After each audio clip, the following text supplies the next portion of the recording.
Hello everyone, this is Leon here. I'm the one doing the Equestria's Human Spirit, main voice of the main character, as you probably already know. Just a little update before I get started on Chapter 3. I've been hit by a lot of real life stuff, so it's kind of been causing me some problems. And as for the owner of this story, I did get permission before I decided to do this. The original owner is Shattuck Bro Brony. He wrote the story based on the popular series My Little Pony Friendship is Magic. And overall, I do not own any of the voices or things from the show as per the usual copyright claims.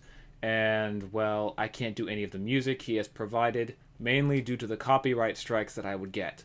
So I apologize for those who are wanting to listen to this and listen to the music. However, with 1 minute here, I say, how about we get started on Chapter 3? Finally, and without further ado, all by myself, we have Chapter 3, starting over. I slowly opened my eyes after I was able to get some good sleep. I have to give it to these ponies. I never slept that soundly in so many years. I rose up from my bed and stretched with a loud yawn. I then realized I wasn't feeling any pain anymore. If anything, I felt the best I'd had in years. I tore off the bandage from my head and felt my skin. I was shocked with how my wound was healed, and there wasn't even a scar. How in the world did I recover so quickly? It should have taken me at least 6 or 8 days for my wounds to completely heal, and even then it still shows scarring. Somehow I recovered in only 3 days. I didn't know what kind of ointment or medicine they used on me to heal my wounds so quickly, but I have to hand it to them. I was very impressed by their skills in the medical field. I swung my body to the side of the bed and lifted myself off it, receiving the sounds of my back being popped a few times as I stretched it. I sighed, feeling my body flowing with energy once again. My stomach no longer hurt, nor my bad arm. As I continued to marvel at the healthy state of my body, I heard the door open again and saw Nurse Redheart walking in. She smiled and said, "Good morning, Daniel. Did you sleep well?" I smiled and replied, "I did. Best sleep I've ever had in many years." "I'm glad to hear that," Redheart replied as she continued smiling at me, gesturing for me to look at what was in her possession. I realized she was holding my bag and sword. "Here's your stuff, as promised." I took my belongings back from her, relieved they were back in my possession. I opened my bag just to be sure everything was here. My books, iPhone, laptop. Yep, everything was here. Nothing appeared to have been tampered with. I placed my bag and my sword off to the side for the moment. I still wanted to know how they were able to heal me so quickly, so I asked, "Miss Redheart, I was wondering, how did you and the doctors here in the hospital make it possible for me to recover so quickly? Normally it would take at least a week for wounds like mine to heal." "Oh, simple, dear. We used a combination of medicine and magic to heal you," she replied. Magic? I snickered a few times before asking, "You're joking, right? I mean, I could believe the medicine part, but magic?" She arched a brow at me. "I'm not joking, dear. Magic was an important factor for healing you quickly." "Well, I guess they could have used magic on me, considering I saw Twilight fire a beam of lavender energy yesterday. I don't know how else she could have performed such an act. And let's not forget the fact I was surrounded by fairy tale land. I guess I'll take her word for it." "Alright, I believe you. It's just, magic doesn't exist in my world, just like the majority of the creatures I've seen around here." She looked at me with shock and asked me, "Really? Then how do you and your race survive?" "Simple. We develop new and improved technology," I answered. "Oh, so what kind of technology do humans have? It must be advanced so you could control the weather without magic," Redheart asked. Though I was still somewhat surprised by the existence of magic, but I still had no idea what their state of technological advancements was like. "What kind of technology do you ponies have developed?" I asked curiously. "Well, recently a company released this new phone that we were able to use without a landline called a P-phone. They also have P-pods for listening to music," Redheart explained. I snickered under my breath at the almost identical names. There being the biggest brand name phones and MP3 players had with ones back on Earth. "P-phones? And P-pods?" I asked in disbelief. short for pony phones and pony pods. They allow us to call each other, play music, and text, Reedhart explained. But if you want a more in-depth and broad look into our technological advancements, I'm sure Twilight would love to fill you in. At least I won't have to worry about medieval-era technology or anything. If I'm stuck in this world, it seems I won't have too many adjustments to make. While me and Nurse Redheart continued idly chatting, I heard the door open again and saw Twilight and the others walk in. "Morning, Daniel. How are you feeling?" Twilight asked me, grabbing a seat beside my bed. "Doing well. I'm feeling a lot better now," I responded with a smile. "Glad you're doing well," Twilight said. After hearing about my improved condition, everyone seemed to have bigger smiles. Rarity walked up to me and handed me my clothing. "Here you are, darling." "I appreciate this, Rarity. Thank you," I thanked. It was neatly folded and looked like it was mended a little as well. "Did you patch them up as well?" "Indeed. It was the least I could do after previous events. I can't have you walking around looking like that," she stated with a genuine smile. I smiled a little, but frowned a second later. I then told them, "I also want to apologize to all of you about how I acted a couple days ago. I should have tried harder to reason with you. Instead, I gave in to Rainbow Dash's intimidation. I let my anger get a hold of me too easily, and I'm sorry for that." As I was saying my apology, I began to look at the ground with my head hanging a little. But once it was said and done, I raised my head up to look back at Twilight and her friends. As I looked at all their expressions, they had nothing but understanding and forgiveness on their faces. "It's all right, Daniel. It's mostly our fault this happened, but that's in the past. Now we have a chance to have a great friendship," Twilight said with a smile, and her friends all nodded happily in response. I smiled and nodded grateful that the unfortunate events that from before would be behind us all at last. "All right, every pony, let's leave so Daniel can change into his clothing. Once that's done, he'll sign out of the hospital and he can leave," Redheart said to the girls, shooing them towards the door. They all nodded and left with Nurse Redheart following, closing the door behind them. Once they were gone, I took off my hospital gown, throwing it on the bed. When I began putting on my clothing, I noticed they had a tropical aroma to them, with a hint of coconuts. Huh! Guess Rarity outdid herself with cleaning my clothing. I put on my pants, zipped them up, put my gloves on, and lastly, my leather jacket. Man, it feels good to be wearing my own clothes on. I smiled and placed my hand over my chest, but I realized something was missing. My heart skipped a beat, and I frowned at what was missing. My mother's pendant. I was still a little mad at Rainbow for what she did to it, but I wouldn't fight with her about it. I'd forgiven her, and though it hurts no longer to have that special gift, I would survive without it. She would always be in my memories and my heart. I sighed sadly, threw my bag on my back, placed my sword on my hip, and walked out of the room. I saw Nurse Redheart and another pony talking to each other just a couple feet away from my room. The other pony appeared to be a stallion. He wore a doctor's uniform, had coffee-colored fur, and what looked like dark brown mane and tail, had an hourglass mark on his arm. He turned and saw me as I exited my room. "Oh, glad to see you up. My name is Dr. Hoos." He reached out a hand, which I gave a firm shake. "Nice to meet you, Doc," I said with an appreciative smile. "Thanks for helping me recover." Dr. Hooves gave a healthy chuckle at my thanks. "No thanks is necessary, Daniel. Now, enough chit-chat. We need to get you to sign some short paperwork for the hospital." Redheart walked up to me and handed me a clipboard with various sheets of paper requiring my signatures. "Not only is there the normal paperwork for you to sign before you can leave, but there is also additional paperwork so we can have a record on your allergies and family health problems, etc., etc." As Nurse Redheart explained all of the different paperwork to me, she expertly pointed out everything I need to fill out or keep a copy of. I forced a smile at them, trying to cover the sadness I held from my thought just a few moments ago. I took the pen, signed my name where needed, filled out the other medical forms, and said my goodbyes to them. Once I'd said my farewells, I made my way towards the hospital's main lobby, when I finally pushed through a set of doors and entered it. I saw Twilight and the others sitting on some benches, talking to one another. I sighed and walked over to them and said, "Hey, girls." They all stopped talking and looked up at me while smiling. "Glad to see you out of there finally. Feeling better?" Twilight asked. "Much better," I said with a genuine smile, though my voice still sounded a little rough. "You okay, Daniel?" Applejack asked me. She'd obviously sensed something was still bothering me. I forced a brighter smile. Yeah, everything's fine. I'd talk to her some other time of my problems, but for the time being I couldn't. But instead of having to awkwardly dodge Applejack's question, Twilight came to my rescue. Oh, before I forget, does this belong to you? Twilight asked me. I looked at her and saw her horn glowing in a lavender aura. I then saw something hovering out of her pocket, gently floating towards me while being covered in the same lavender aura as Twilight's horn. My eyes widened with so much shock and happiness to what I was seeing. It was my mother's pendant!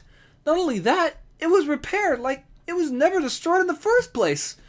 I gently grabbed the pendant in my hands and looked at it for a second until looking at Twilight.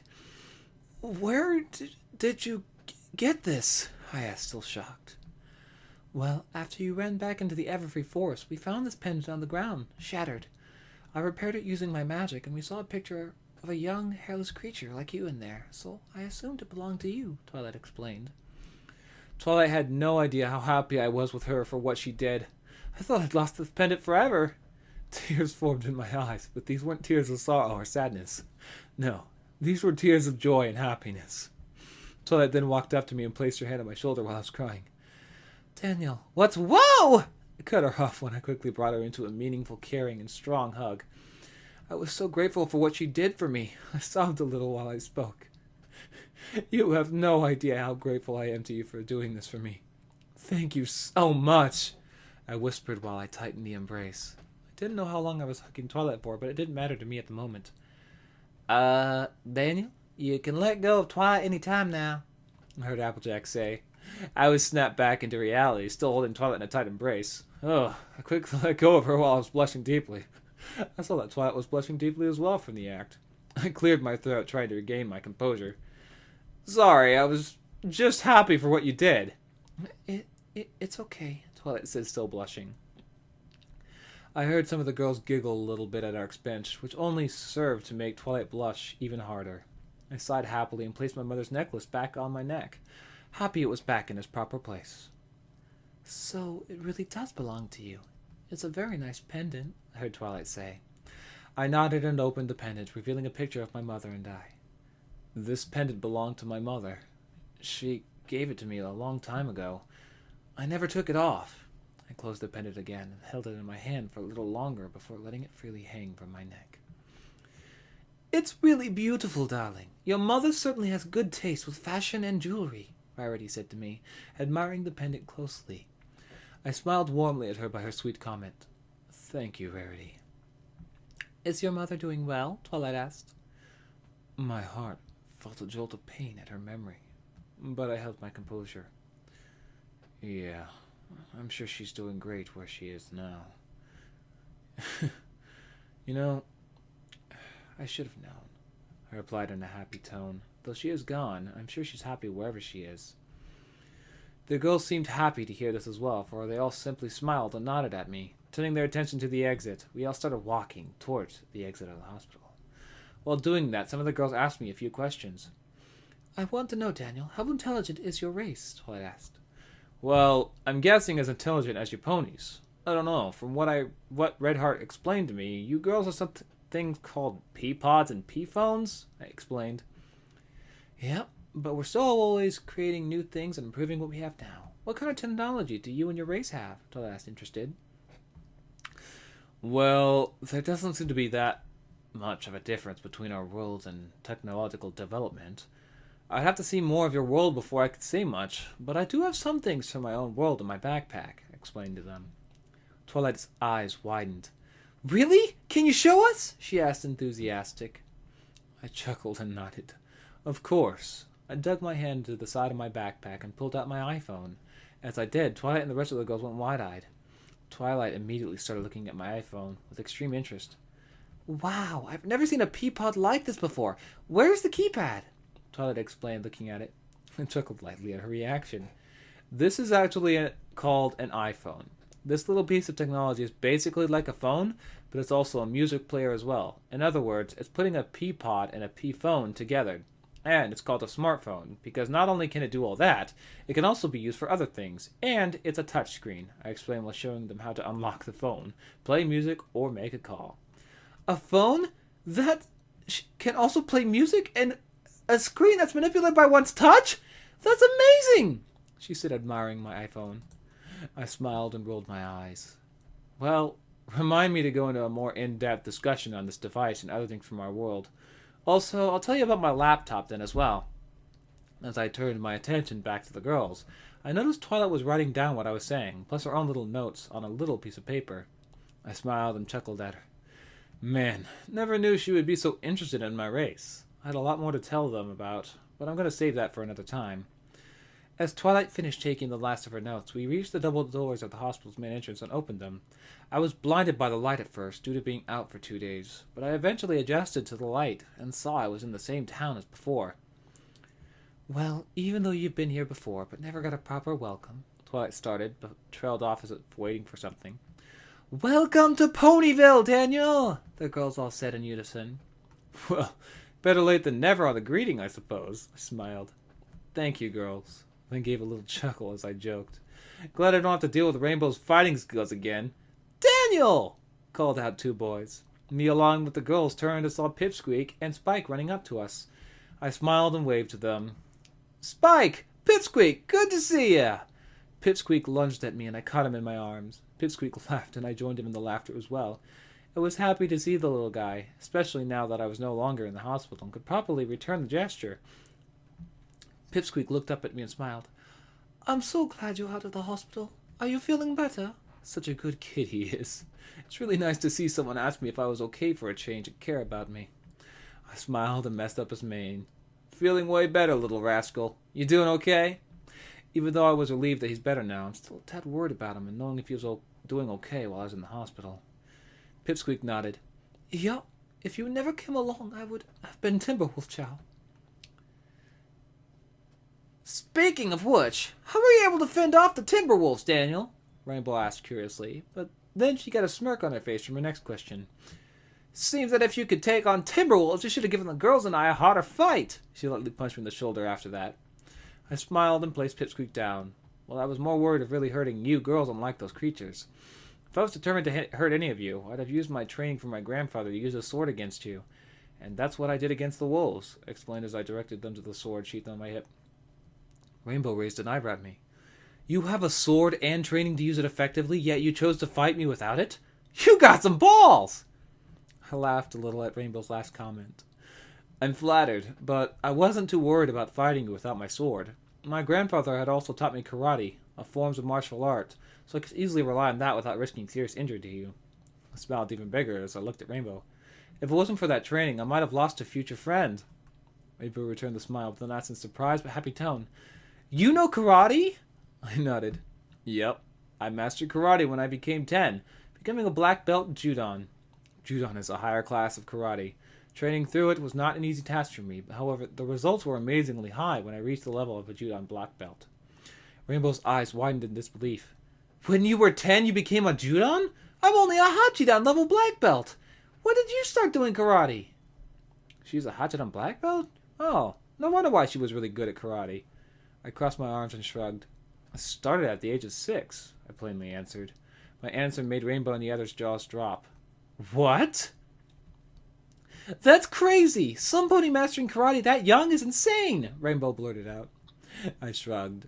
It was hard training to become a Judon, but my grandfather used to be a master of his own dojo, so he was highly qualified to teach me. After I mastered karate, he took it upon himself to teach me another fighting style, and taught me MMA, I explained. MMA? Rainbow asked, obviously confused by the acronym. Short for mixed martial arts. The lessons were a whole new concept to me, and it took longer for me to master it, I explained further. How long? Rainbow asked. Around 6 years. 2 years longer than karate, I answered. That's cool! You have to show me your moves when we spar again, Rainbow said enthusiastically, throwing punches in the air. She wants to learn from me? However surprising it is that Rainbow would want to learn MMA and karate from me, I had nothing against it. I actually enjoyed to have a sparring partner to hone my skills. I could use it if my fight with Rainbow had anything to say. Well, Rainbow, I'd love to show you a thing or two. Just know that I won't go easy on you. My grandfather never did with me, I answered her with a serious tone. No problem. I can handle it, Rainbow grinned, but then it grew even cockier with her next question. especially if the next fight was as easy as the first. Oh, you don't even know half of what I'm capable of when it comes to karate and MMA, Rainbow. We'll see about that, Rainbow. You'll be learning from my experience of MMA. I returned her cocky grin with one of my own. Well, this time, Rainbow, I'll be adapted to your ability of flight. Also, I'll be less worried about what kind of a beating you can take. We both shared a good laugh after that. It was good to have that issue behind us and being able to joke about it. By the way, Daniel, how long have you done your training to wield that sword? Twilight asked me. I looked back at her and smiled. I've trained for at least 3 years to wield it, but I have a long way to go before I master it. According to my grandfather, our family's ancestors were samurai, and over the generations since, their training has been passed down our family to all men, which is why he trained me. Samurai? Twilight asked. Samurai are warriors from a time period in human history that were known to be extremely honorable and loyal. Not only that, but they were highly trained and skilled fighters, making them a deadly opponent. The ways of the samurai have been passed down for centuries in my grandfather's family. He passed down his skills to me when he grew too old, I explained. So you're a knight in shining armor? Reddy asked me while her blue eyes sparkled. I shrugged. I guess you can say that. From what I seen, their armor was pretty cool. At long last, my knight in shining armor has come, Rarity swooned. Huh? I was completely surprised by the sudden change in Rarity's view of me. I was flattered that she thought I was anything close to a knight in shining armor, but I didn't think I was. Great, another blue blood moment, Rainbow said, rolling her eyes. Rarity tensed and glared at Rainbow. Blue blood treated me unladylike at the Grand Galloping Gala. I'm certain Daniel is different from him, Rarity said to her tomboyish friend. Blue blood? Who the hell is blue blood, and what's a Grand Galloping Gala? Girls, please, there is no reason to start a fight here. Rarity, I'm flattered you hold me up so high in your eyes, but I'm far from that, I said, trying to keep them from getting any further.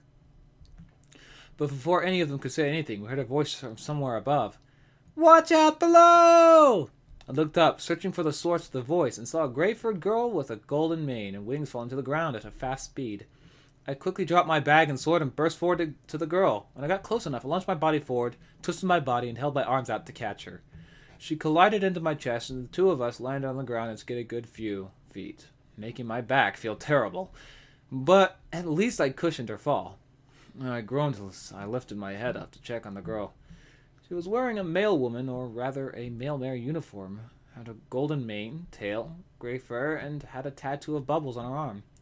She lifted her head up and opened her eyes. Her eyes were golden like her mane and tail. But what surprised me was that her eyes were a little crooked, unable to focus on the same thing.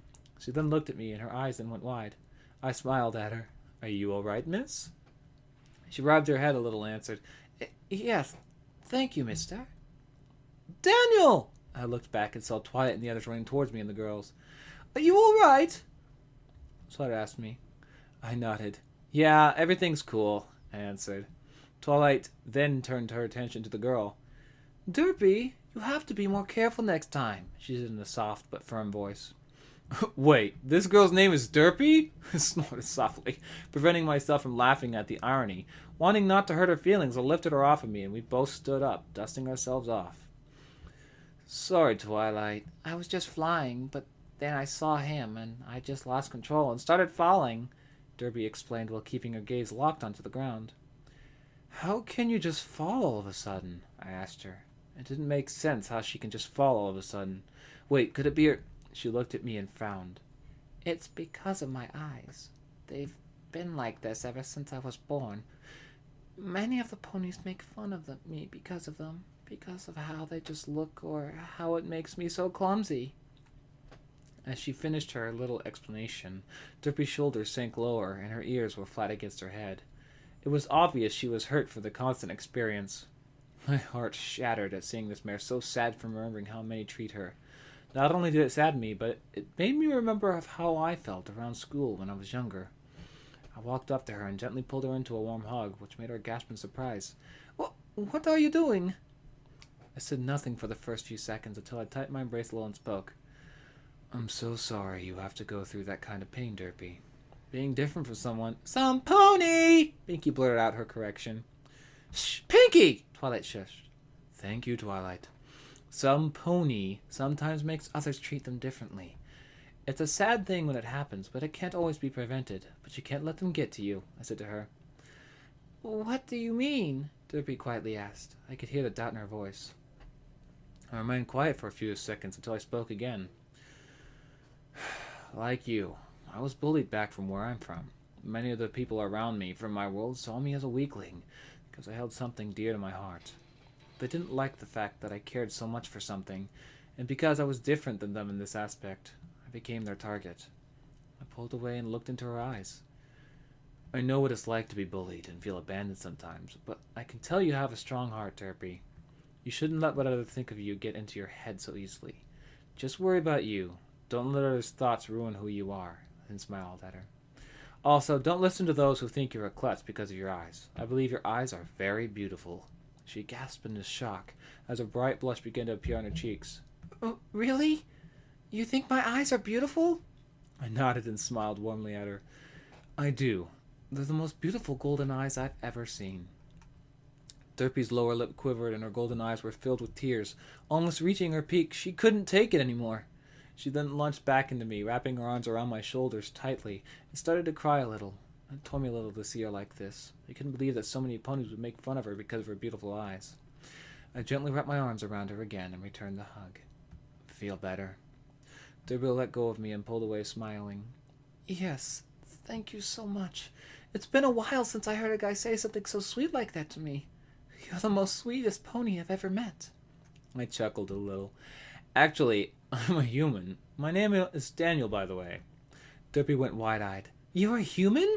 I nodded. Yep, in the flesh. I can't believe it. I thought humans were just some ponytail, she said in disbelief. Well, guess legends and tales can become a reality at the right time, I replied, smiling. Derpy smiled. I guess so. Well, I have to get back to work. Thanks again, Daniel. Will I see you around? She asked while she flapped her wings, getting ready to take off again. Of course. I would love to see you again real soon, I replied, smiling. Derpy smiled back. Great. See you later, Daniel. She then took off and made her way to her next delivery. I sighed happily, glad that I was able to make some pony's day better, especially in Derpy's case. I turned back to the girls who were looking at me with big smiles on their faces. You all okay? Twilight was the first to speak. Yes, we're just so happy with how you just treated Derpy. What you said to her means a lot to her. It's not every day she has a guy compliment her eyes. I was glad I helped her any way I can. It pained me a little to see ponies different from others and make fun of them. You made her day with your words, and I can tell those words you spoke were truly honest. I'm impressed, Daniel, Applejack said to me while smiling.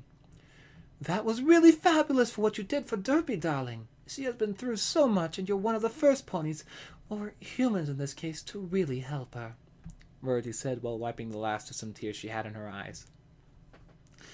I was only doing what I thought was best for her. She seemed like she was really hurting inside from what others have said about her eyes. I couldn't just stand there and not do anything.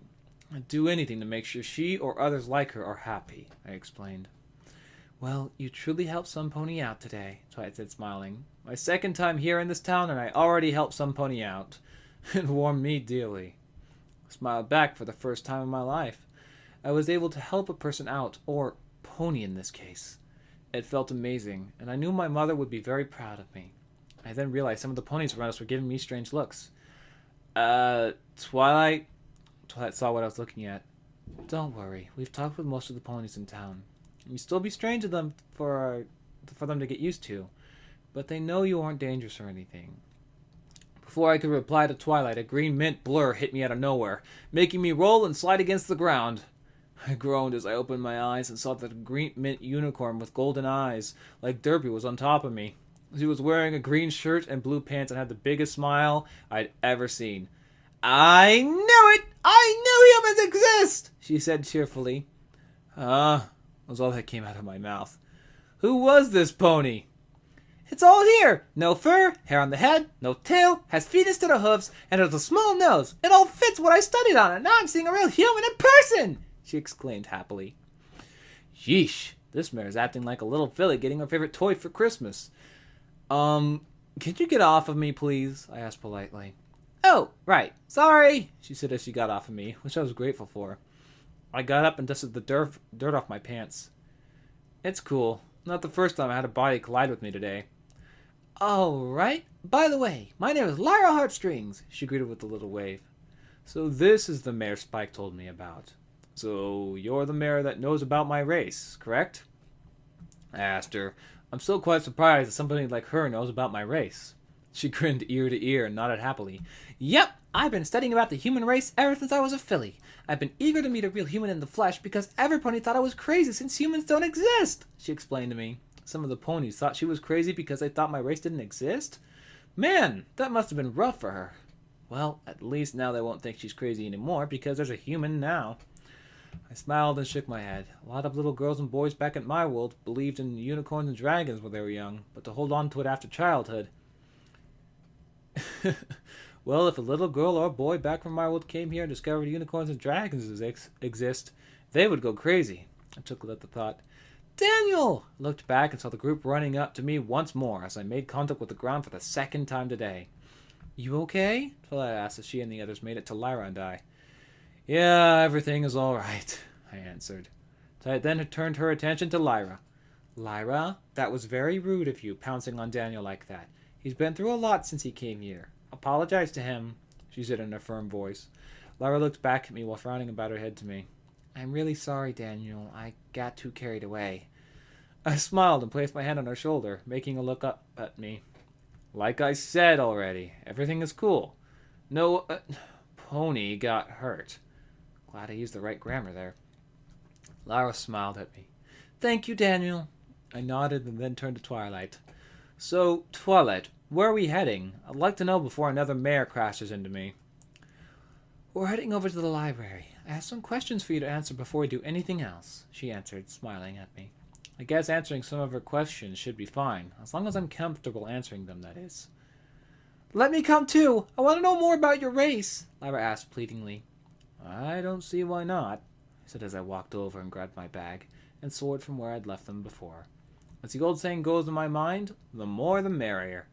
Great! Thank you! Lyra said while bouncing up and down in excitement. I only chuckled and shook my head. This world is getting more and more interesting. Let's go, every pony, Twilight said as Lyra, the others, and I followed her to the library. Things were really turning around my life. I actually like it here in this world. As we made our way to the library, I could still see every pony's looks they were giving me. They may no longer be scared or worried about me, but I still weirded them out from just being there. As my attention drifted away from the girls and the other ponies around us, I began to ponder how different this world must be from my own. But there's only one way to find out. Alright everyone, that would be Chapter 3. I would like to make it known right now that I am actually looking for people to join me on narrating these stories. I'm also going to have to ask for maybe some mixers, and maybe we can get some animations going. Well, that's going to be a long way in the future. But if we want this to be a reality, I can't do this on my own. As you could probably hear from my voice, I kind of got a bit scratchy and kind of dry. But otherwise, it's nice to see that I can bring you all smiles and happiness by reading these stories. So, if you all want Chapter 4, leave a comment. And if I get enough, I may just do it tomorrow. Maybe even this week. Alright, ta-ta, Leon out.